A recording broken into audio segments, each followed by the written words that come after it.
The engagement ring felt heavier than it should have. It rested inside my jacket pocket as I stood outside the rooftop restaurant, checking my watch for the fifth time. My hands were cold, even though it was a warm summer evening. Tonight was supposed to change my life. Not because of money, not because of business, because I believed I was finally ready to ask Olivia Bennett to marry me. For nearly 4 years, she had been the center of my world. Every overtime shift, every sleepless night, every sacrifice. I told myself they were all worth it because one day we would build our future together. My phone buzzed. "Olivia, we're here. Come upstairs." A smile appeared before I could stop it. "This is it," I whispered to myself. The elevator doors opened onto the rooftop. Soft music floated through the air. City lights stretched across the skyline like thousands of tiny stars. Olivia stood near the railing with 3 friends. She looked beautiful in a black dress. Cold, elegant, perfect. Lucas Grant stood beside her, laughing about something. I had seen him before at business events. Expensive suit, luxury watch, the kind of confidence money bought before experience ever could. Olivia noticed me first. "There you are." She gave me a quick hug. No warmth, no excitement. Just enough so nobody would notice the distance growing between us. Lucas extended a hand. "Ethan, good to see you." His smile looked practiced. I shook it anyway. "You too." Dinner passed slowly. Everyone talked about promotions, investments, vacations, and expensive apartments. I mostly listened. My backpack rested beside my chair. Inside it was months of work. My startup, the dream that had stolen nearly every night of sleep. Finally, Olivia glanced toward me. "You said you had something important." My heart started racing. "I do." I reached into the backpack and placed my laptop on the table. The screen lit up. Our Future AI. That was the company name. I had imagined saying those words hundreds of times. I've spent almost a year building this platform after work. Slides appeared one after another. Market research, prototype videos, growth plans, revenue forecasts. I finally finished the beta version. Nobody interrupted. I kept talking. "If I quit my job now, I can launch within 6 months. I've already contacted a few investors." I looked directly at Olivia. "I know it sounds risky." A small smile crossed my face. "But I really think this could change our lives." She stared at the screen for only a few seconds. Then she leaned back in her chair. "That's it." My smile faded. "What do you mean? I thought you were finally going to tell us you got promoted." A couple of her friends exchanged awkward looks. I tried to laugh. "It's bigger than a promotion." Lucas folded his arms. "So you're leaving a stable engineering job for a startup?" "Yes." "You already have investors?" "Not yet." "Revenue?" "Not yet." "Employees?" I shook my head. "Still building." He gave a slow nod. I admire confidence. Something about his tone made the compliment feel like an insult. Olivia closed the laptop. The sound echoed louder than it should have. "Ethan." She rubbed her forehead. "When are you going to grow up?" The words caught me off guard. "I am trying to build something real." "No." Her voice stayed calm. "You're chasing another fantasy." I forced a smile. "You've always believed in me." She looked away. "That was before." "Before? What changed?" She let out a quiet laugh. Not a happy one. The kind people use when they've already made up their minds. "I kept waiting for you to become successful. I've been working every day. You've been surviving." The difference between those 2 words hit harder than I expected. I reached for the laptop again. "If you just let me explain, I've listened for years." Her eyes met mine. "I'm tired." One of her friends tried changing the subject. "Maybe the app has potential." Olivia didn't even look at her. "Potential doesn't pay bills." I swallowed hard. "It will." "When?" I had no answer. She leaned closer. "You always talk about the future." Her finger tapped the closed laptop. "But we're living in the present." Lucas quietly sipped his drink. Nobody else spoke. The air suddenly felt too heavy to breathe. "I've worked overtime every week." "I know." "I've saved every dollar." "I know." "I built this after midnight every single night." "I know." Each answer sounded colder than the last. "So why are you acting like none of that matters?" She stared at me for several long seconds. Then came the sentence that changed everything. Because none of it makes you successful. I blinked. She continued before I could recover. You're almost 30. Another painful pause. Still dreaming. Another. Still struggling. Her shoulders lifted slightly. Ethan. The next words landed like a knife. You're acting like a loser. Nobody moved. Nobody reached for a glass. Even the music seemed farther away. I searched every face around the table. Embarrassment, pity, discomfort. No one defended me. Not even the woman I loved. My fingers slipped into my jacket pocket. The small velvet box was still there. The engagement ring. I had spent nearly 6 months saving for it. Now it felt ridiculous. Lucas broke the silence first. Olivia's only worried about your future. My future? A bitter laugh escaped me. I thought I was building our future. She slowly stood. I don't want to spend my life waiting for dreams that may never happen.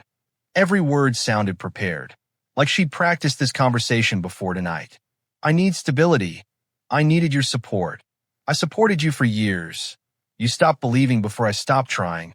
She grabbed her purse. I can't keep doing this. My heartbeat became strangely calm, almost numb. So that's it? She nodded once.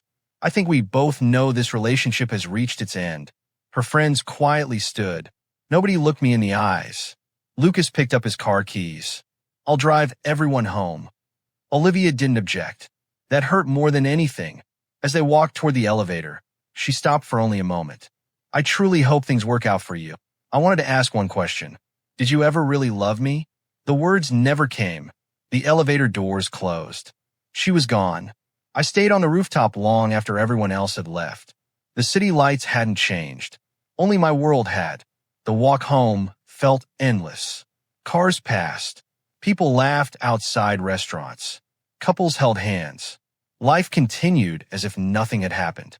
Inside my pocket, the ring pressed against my hand with every step. I finally reached my apartment. The room greeted me with silence. The dinner I had cooked that morning still sat on the table. The pasta had gone cold. The candles I planned to light remained untouched. 2 plates, 2 glasses, 1 empty chair. I stood there for a long time. Then my phone vibrated again. Not from Olivia.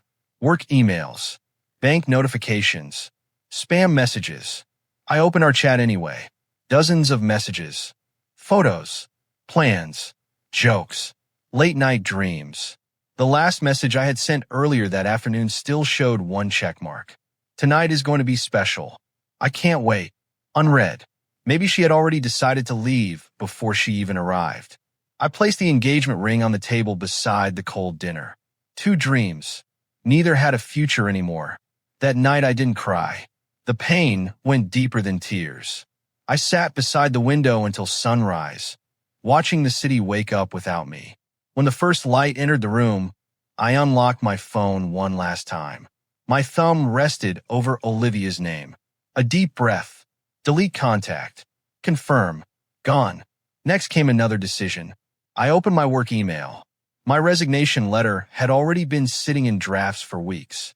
I had planned to send it after asking Olivia to marry me. Instead, I pressed send with empty hands and a broken heart. Then I transferred every dollar I owned into the startup account. If the world already believed I was a loser, I would risk everything proving it wrong. The first investor didn't even finish my presentation. He closed the folder, slid it back across the table, and offered a polite smile. It's an interesting idea. His fingers tapped the cover once. But interesting isn't enough. I nodded. I understand. You've got talent, Ethan. Another pause. But talent doesn't remove risk. The meeting ended less than a minute later. Outside the building, cold rain soaked my shirt before I reached the sidewalk. Rejection number 12. I folded the proposal into my backpack beside 11 others. Every folder carried the same dream. Everyone had come back unopened. Months passed that way. Morning became afternoon. Afternoon became another night in my tiny office. The company didn't even deserve to be called an office. It was one rented room above an old repair shop. The walls needed paint. The lights flickered whenever the air conditioner started. My desk was an old wooden table I found online for $20. Still, Every morning, I unlocked the door with hope. Every night, I locked it with questions. My bank account kept shrinking. Rent, software licenses, servers, food. The numbers disappeared faster than they arrived. Some nights dinner was nothing more than instant noodles. Other nights I skipped eating altogether. Coffee became breakfast. Hope became lunch. Determination became dinner. One evening my phone rang while I stared at another rejection email. Daniel, you still alive? A small smile crossed my face. Barely. I'm downstairs. You didn't tell me you were coming. I figured you'd pretend to be busy. A few minutes later, my older brother walked inside carrying 2 paper bags. The smell reached me before he did. Burgers. Real food. You look terrible. I've looked worse. He studied the room, the sleeping bag in the corner, the empty coffee cups, the whiteboard covered with unfinished ideas. You've been sleeping here again. It's closer than my apartment. You still have an apartment? I laughed quietly. Technically. He handed me a burger. Eat first. Neither of us spoke for several minutes. Sometimes family didn't need long conversations. Finally, he leaned back. So, I already knew the question. Still no investors. And I'm running out of money. His eyes stayed on mine. Are you quitting? The answer came faster than I expected. No. He smiled. Good. You're not going to tell me I'm making a mistake? Daniel shook his head. If you quit because you failed, that's one thing. He pointed toward my laptop. If you quit because someone called you a loser, his voice became softer. Don't give them that victory. Those words stayed with me long after he left. The next morning brought another surprise. Someone knocked on the office door. I opened it. Mia. She lifted a cardboard box. I brought coffee. You remembered where I work? She looked around the tiny office. I almost didn't. Mia Brooks had been my closest friend in college. Brilliant programmer. Honest enough to hurt your feelings when necessary. She placed the coffees on my desk. So, her eyes landed on the whiteboard. You actually did it. I'm trying. I heard you left your job. I did. And Olivia? I reached for my coffee instead of answering. That's what I thought. She nodded slowly. I won't ask again. Relief washed over me. Most people want to gossip. Mia simply respected the silence. She opened my laptop. Show me. Hours passed without either of us noticing. She tested the software, pointed out bugs, suggested improvements, filled an entire notebook with ideas. By sunset, she closed the computer. This can work. You really think so? I wouldn't waste my Saturday otherwise. She took a deep breath. I want in. I blinked. What? I'll join the company. Mia, there isn't really a company yet. I know. I can't pay you. I know. It could fail. Another smile. I know. Then why? She folded her arms. Because someone should believe in you. Those words hit differently. Not because they sounded dramatic. Because they sounded simple. Real. Honest. Within a week we worked side by side. The office became louder. Ideas bounced across the room.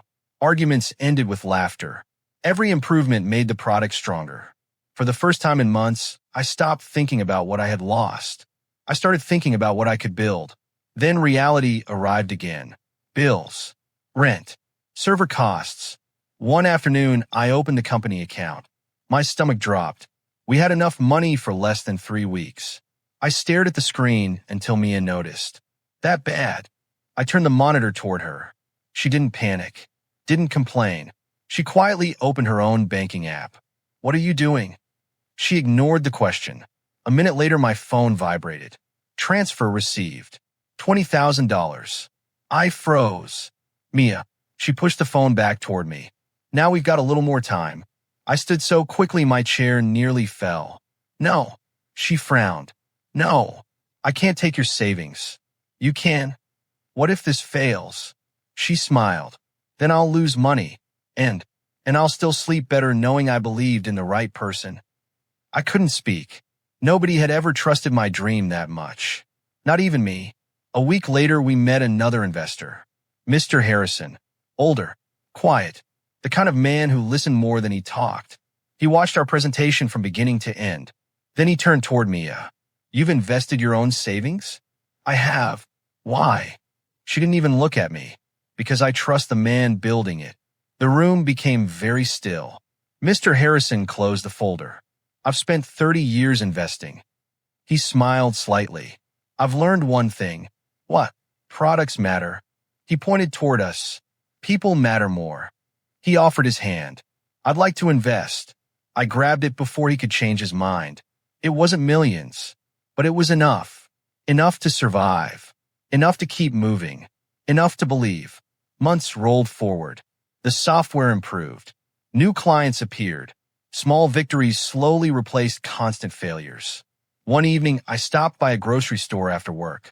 Someone called my name. Ethan. I turned. Grace Bennett, Olivia's older sister. She smiled carefully. It's been a long time. It has. We bought coffee from a nearby cafe. Neither of us mentioned Olivia immediately. Finally, Grace broke the silence. You've changed. So have you. She stirred her coffee. I heard about your company. We're surviving. I also heard. She hesitated. About Olivia. My hands stayed around the warm cup. I don't need updates. Grace watched me for a moment. Her life isn't what people think. I remained quiet. Lucas travels constantly. Another pause. They barely spend time together. Still nothing. She's not happy. I gently placed my coffee on the table. I hope she finds what she's looking for. You're not curious? I was. I stood. Not anymore. Walking away hurt less than I expected. Some doors only lead back to old pain. I had already spent enough time living there. That night I returned to my apartment. Most of the furniture was gone. I had sold nearly everything months earlier. The living room echoed when I walked through it. An empty apartment. A packed suitcase near the wall. A reminder of how much life had changed. The next morning, Mia placed a document on my desk. Ready. I opened it. Startup partnership papers. My name. Her name. A future built on trust instead of promises.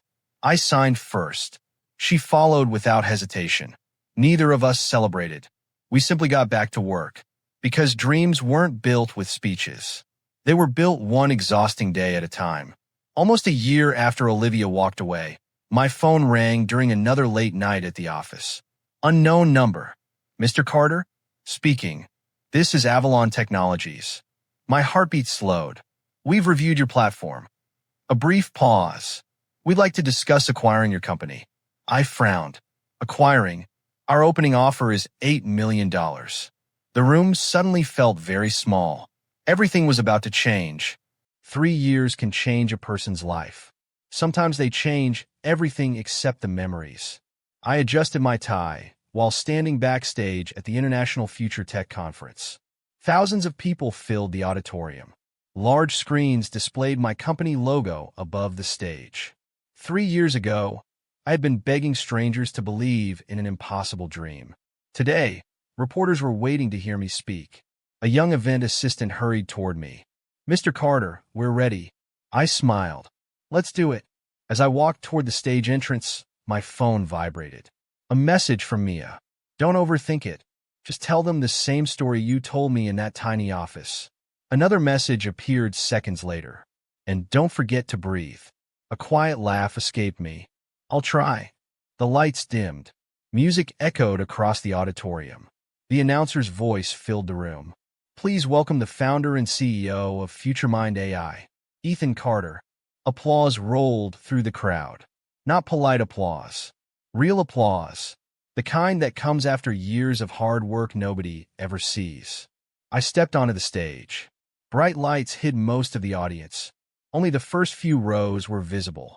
Business leaders, investors, journalists, students, people holding notebooks instead of rejection letters. I smiled at the microphone. 3 years ago, I almost gave up. The room became quiet. I believed success meant convincing everyone else to believe in me. A small pause. I was wrong. Several people leaned forward. The day I stopped chasing approval, I glanced toward the company logo behind me. Was the day my real journey started. The presentation lasted almost 40 minutes. I spoke about technology, failure, risk, the nights spent sleeping beside my desk, the investors who walked away, the people who stayed. When I finished, the audience stood. Applause echoed across the hall once again. I thanked them with a small nod before walking backstage. Only then did I finally breathe. An event organizer hurried over. Incredible speech. Thank you. There are reporters waiting. I'll be there in a minute. I needed water first. Maybe a few seconds without cameras. I stepped into the hallway behind the stage. Someone stood near the window. Black dress. Long brown hair. The same calm posture I remembered. Time seemed to hesitate. Olivia. She turned at almost the same moment. Our eyes met. The confident expression she always carried disappeared. Ethan. My conference badge rested against my suit as I walked closer. Olivia. She stared at the badge first, then my face, then the company logo on the wall. I didn't know. Her voice faded. You were the keynote speaker. I was invited a few months ago. She gave a slow nod. I almost didn't come today. I smiled politely. I'm glad you enjoyed the conference. There was no anger inside me. That surprised me more than seeing her. She searched my face as though trying to find the man she remembered. He wasn't there anymore. You've changed. So have you. A quiet laugh escaped her. I guess life does that. Neither of us moved. People walked past without noticing us. The hallway felt strangely private despite the crowd. I heard your company is doing well. We've been fortunate. I read an article. She hesitated. It mentioned your latest valuation. I nodded once. It did. Hundreds of millions. The words sounded unreal even after hearing them so many times. You actually built it. I did. Another pause settled between us. Not uncomfortable. Just honest. I remember that night. She lowered her eyes briefly. The restaurant. So do I. I laughed. You did. I called you. She couldn't finish. There was no need. I remember. She took a slow breath. I've wanted to apologize for a long time. I leaned against the wall. Why now? Because every year it became harder. She folded her hands together. I kept thinking maybe I'd see you somewhere. And now you have. Yes. Her smile carried more sadness than happiness. I just never imagined meeting you like this. Before I could answer, another voice called my name. Ethan. Mia approached with two conference staff members behind her. She stopped after noticing Olivia. Oh. Her eyes moved between us. I didn't realize you were busy. It's all right. Mia extended her hand. I'm Mia. Olivia accepted it. Nice to meet you. We've actually heard a lot about you. Olivia looked surprised. You have? Mia smiled gently. The beginning of this company is part of our story. Nobody spoke for a moment. Mia wasn't trying to embarrass her. The truth was already doing that. One of the staff members interrupted. The media room is ready. I'll be there. They walked ahead. Mia stayed behind for a second. I'll save your seat. Thanks. She disappeared around the corner. Olivia watched her leave. She believes in you. She always has. A tiny smile touched her lips. I should have. I didn't answer. Some sentences don't need replies. Instead, I reached into my briefcase. My laptop was inside. While waiting for the interview, I opened an old folder. Dozens of files filled the screen. Photos, business plans, prototype designs.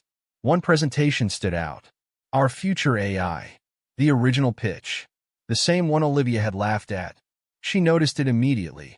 You still have it? I keep it as a reminder. Of me? I shook my head. Of the version of me that almost quit. She stared at the old slides. I never even looked through the whole presentation. I know. I closed the laptop before you could finish. You did. Regret settled across her face. Not loud. Not dramatic. Just heavy.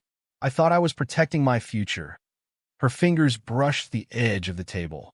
I didn't realize I was walking away from it. Those words stayed in the air. I understood what she meant. But understanding wasn't the same as forgetting. She glanced toward the hallway. Lucas isn't with me anymore. I remained quiet. He left after one of his investments collapsed. She forced a smile.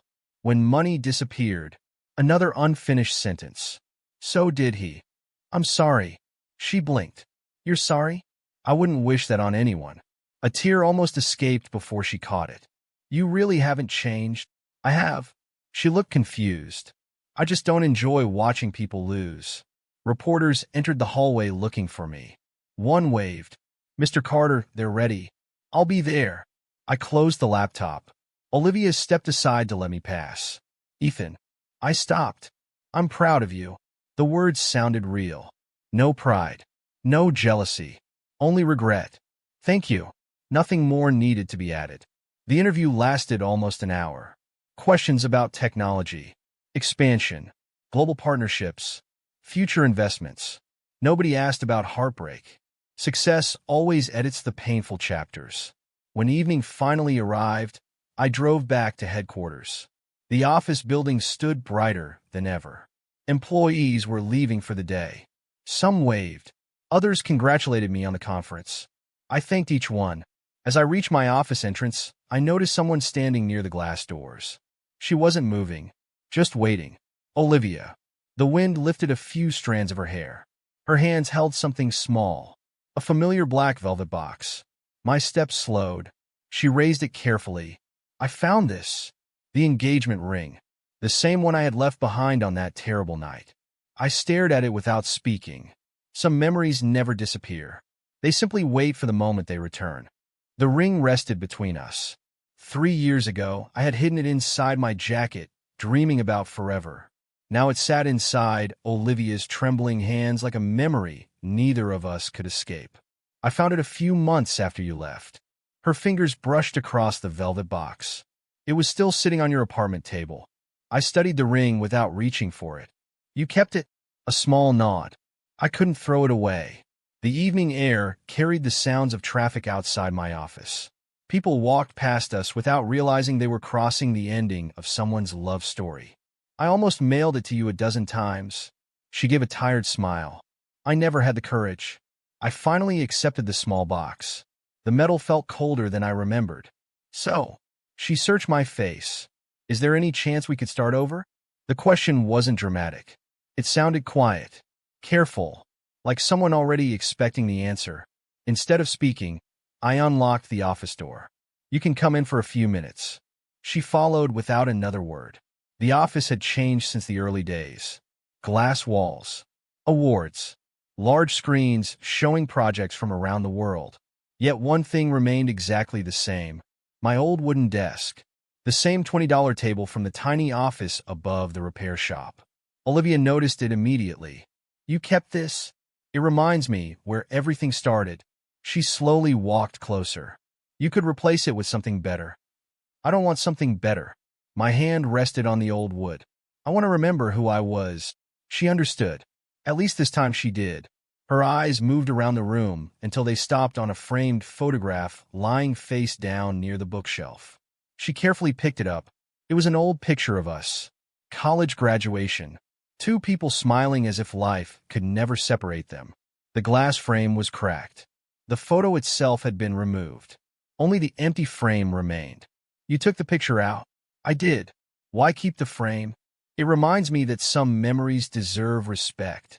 I looked toward the window, but they don't deserve to control my future. Her shoulders dropped. I earned that. Neither of us rushed the conversation. There was no reason to. The truth had already arrived. I've replayed that night thousands of times. Her voice almost disappeared. If I could change one moment, you'd stop yourself from saying it. She nodded. Loser. The word still hurt.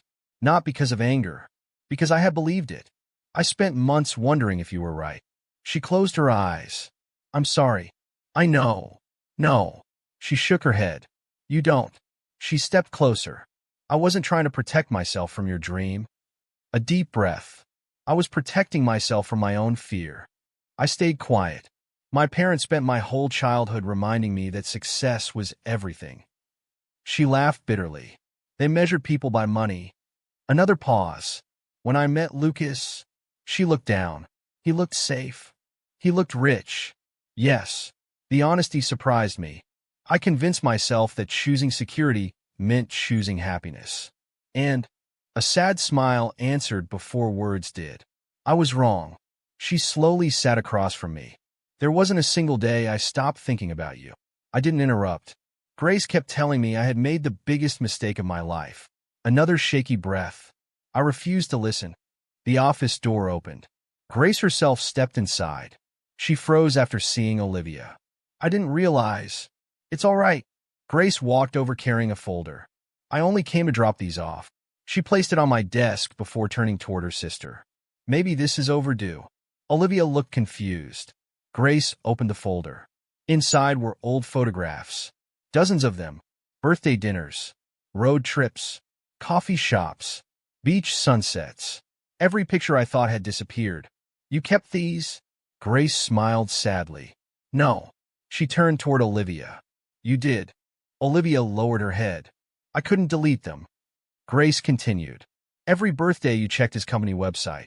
Another page. Every interview. Another. Every award. She looked directly at me. She followed every success from a distance. Olivia wiped away a tear. I didn't know how to come back. Grace gently touched her shoulder. You waited too long. The room grew quiet. Not uncomfortable. Just honest. Grace excused herself, leaving us alone again. Minutes later, my office television flashed with breaking business news. Lucas Grant. Live interview. Neither of us reached for the remote.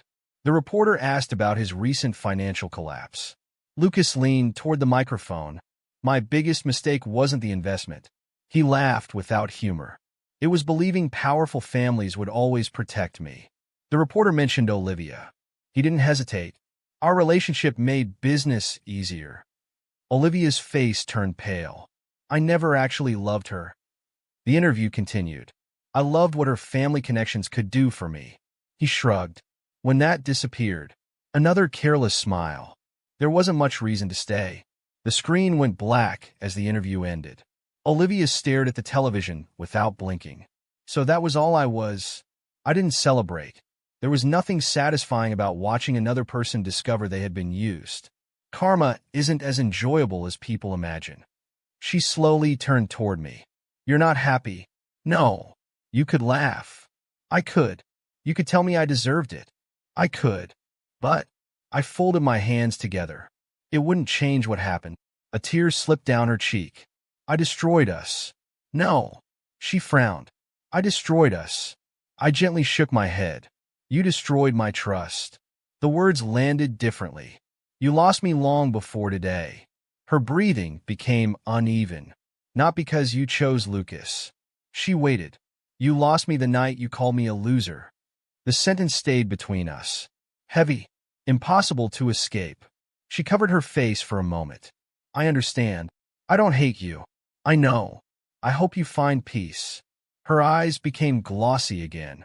I hope you do too. The office door opened once more. Mia stepped inside carrying 2 coffee cups. She stopped after noticing Olivia. I can come back. It's okay. She quietly placed 1 coffee beside me. I figured you forgot dinner again. A small smile appeared on my face. Probably. You've got another board meeting tomorrow. I remember. She pointed toward the untouched coffee. Drink it before it gets cold. No speeches. No questions. No jealousy. Just quiet care. After she left, Olivia watched the closed door for several seconds. She notices the small things. She does. You never have to ask her to believe in you. I smiled. No. Another long pause. I used to think love was enough. I looked at the return engagement ring. It isn't. What is? Respect. She nodded slowly. I learned that too late.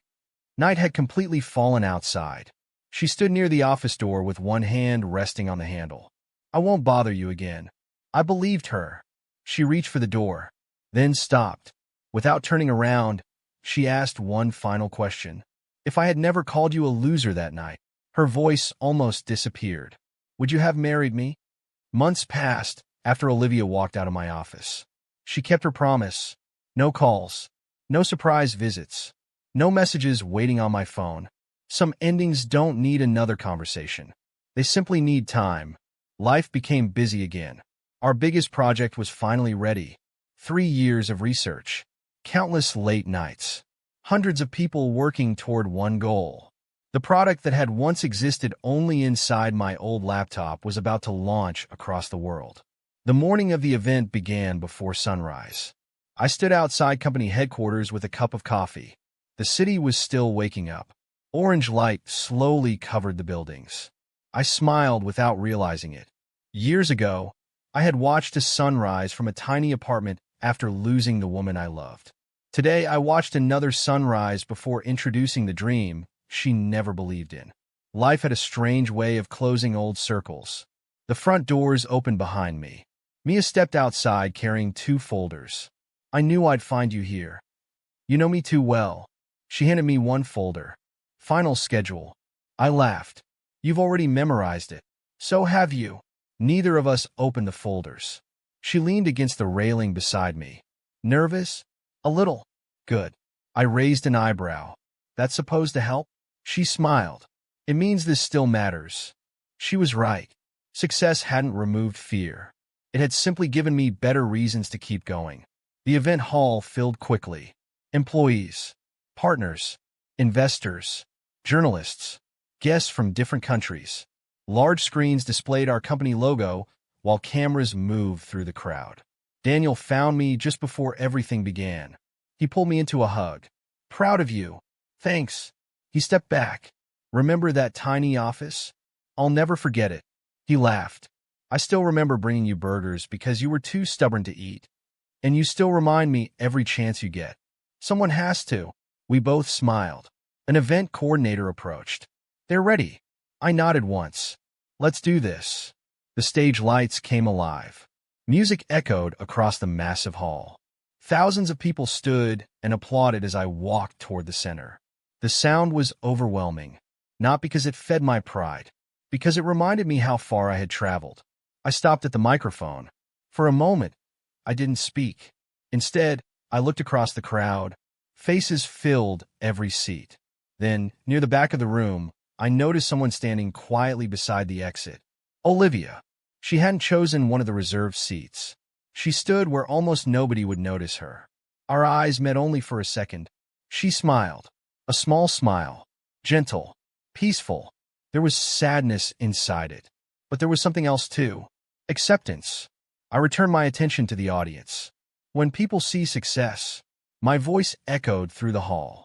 They usually see the finish line. I let the words settle. They don't see the nights when giving up feels easier than believing. The room remained completely focused. I used to think I needed to prove people wrong. I smiled to myself. I don't believe that anymore. A short pause.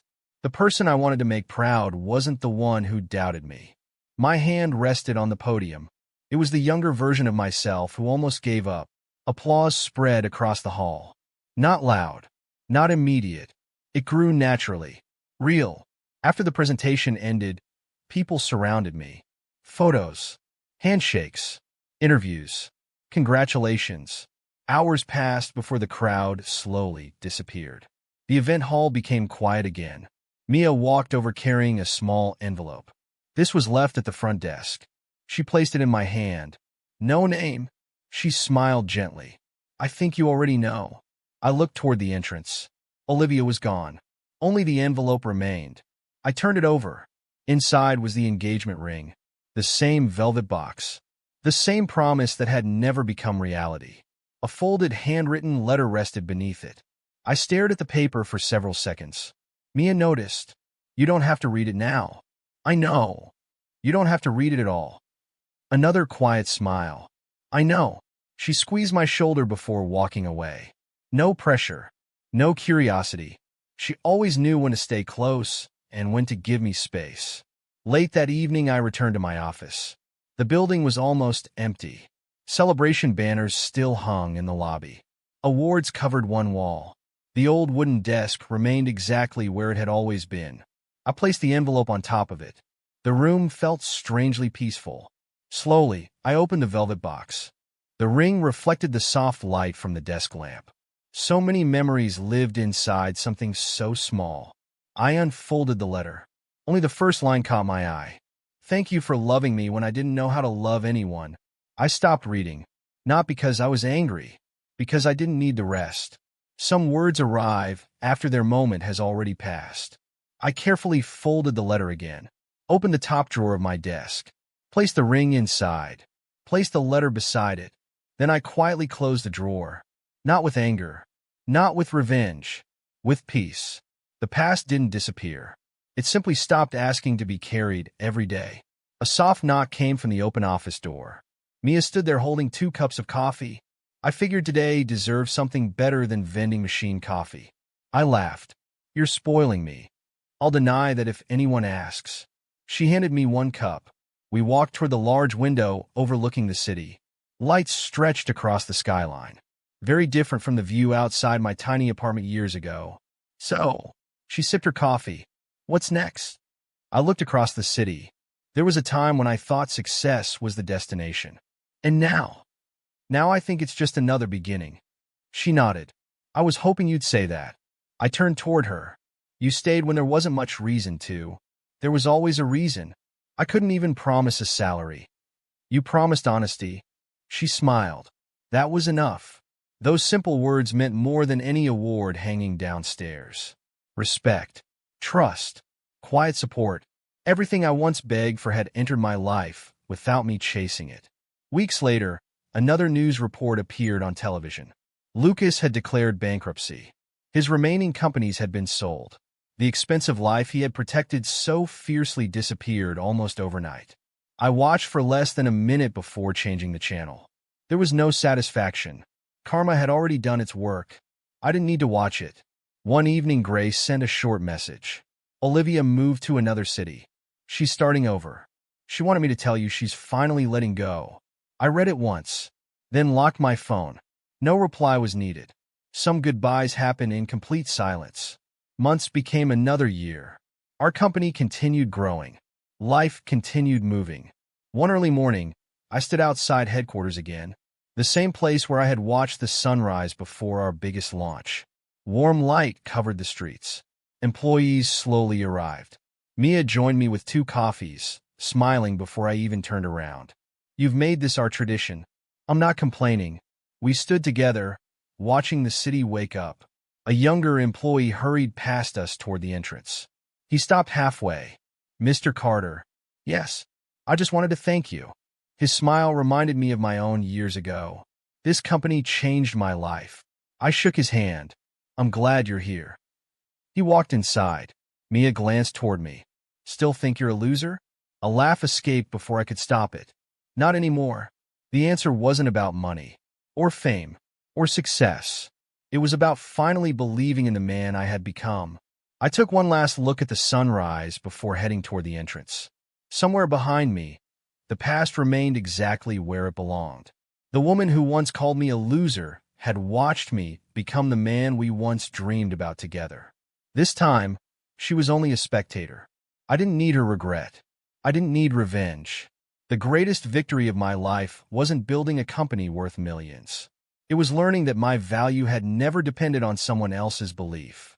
With that thought, I walked through the doors beside the people who truly valued me. And this time, I never looked back.